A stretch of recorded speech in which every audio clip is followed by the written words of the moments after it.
Jeg hedder Flemming Rasmussen, og det her, det er Sweet Silence-studiet. Jeg har aldrig lagt skjul på, at jeg synes, Roy Thomas Baker, produceren på det her album, og Queen i det hele taget, er nogle af mine yndlingsbands. Da vi bygger studiet Sweet Silence, der har vi jo lige inden da været på turné med Gasoline og indspillet Gas Live sådan. Og der var Roy også med. Der så jeg jo, hvordan Roy Thomas Baker arbejdede. Det var alt muligt. Altså, Kim og Willy har stået og sunget i sådan en messing-råber. Den her har Kim Larsen og Willy Jonsson brugt til at synge.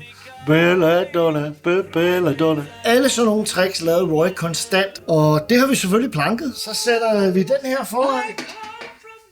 Og så sætter man en mikrofon hernede. An ordinary guy. Fridays I go painting Og in the loop.